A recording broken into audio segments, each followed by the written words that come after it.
every school has a school improvement plan, and I believe that at each of your tables you should have a copy of that plan and or a summary of that plan for you guys to use today.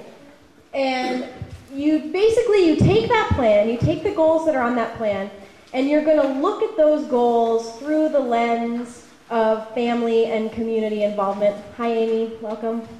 And so you're going to do that, and what that lens looks like is the 6 keys that we talked about earlier. So you have your green sheet here. Everybody has one in your folder to remind you what those 6 keys are with some basic definitions.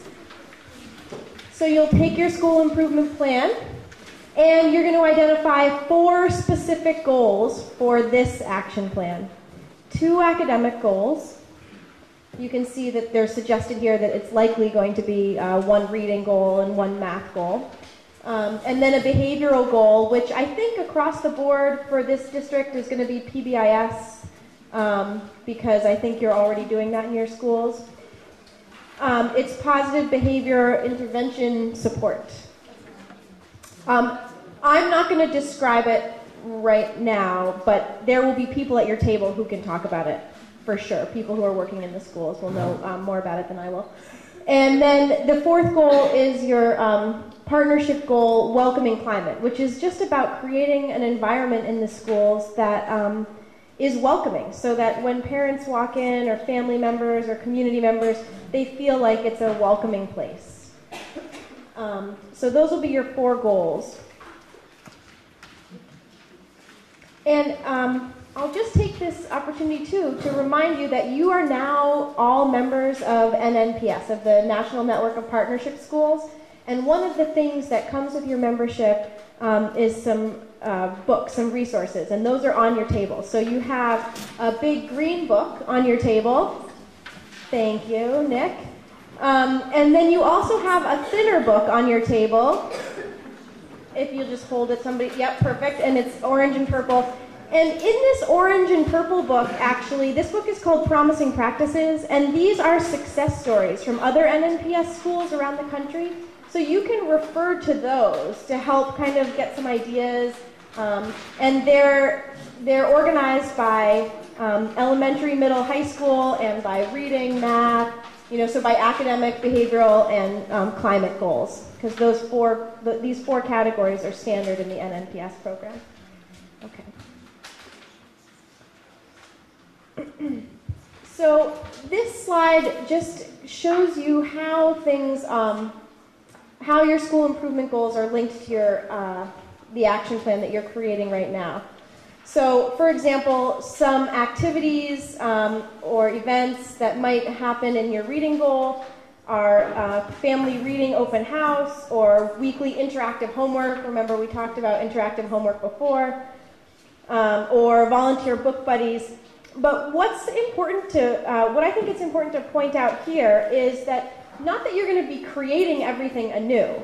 The reason why you did your starting points, remember, is to get a good sense of what you're already doing, and then building on those things. And Dawn always talks a lot about NNPS being really about connecting the dots between the things connecting the dots between everything that your school is doing and syncing it up. And so yesterday we really tried to figure out what she meant by connecting the dots.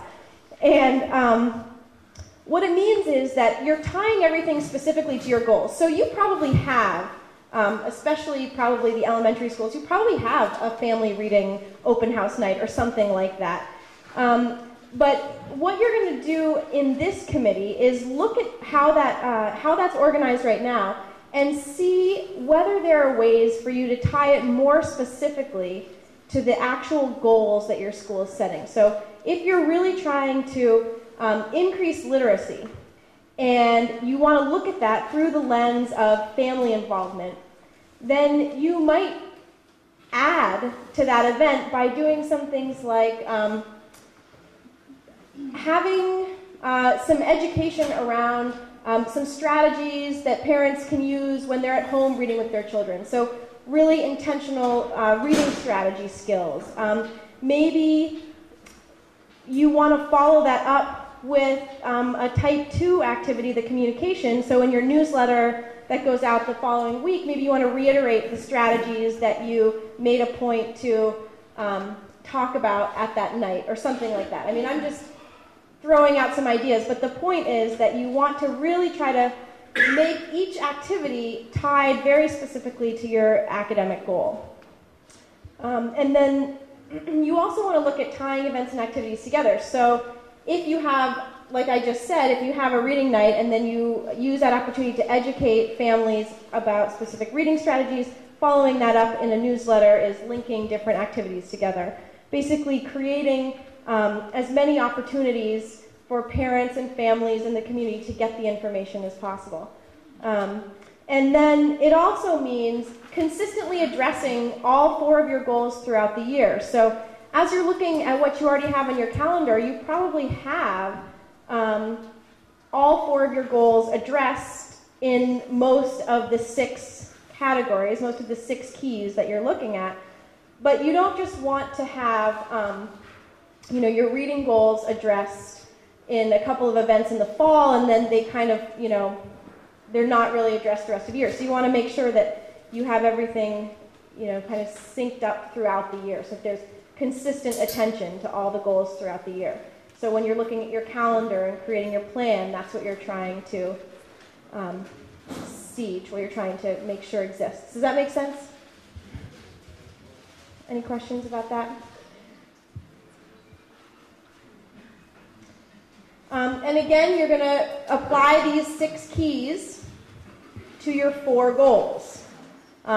This sounds kind of complicated, but I think everybody's getting it, right? We've talked enough about the 6 keys. You understand the 4 different goals.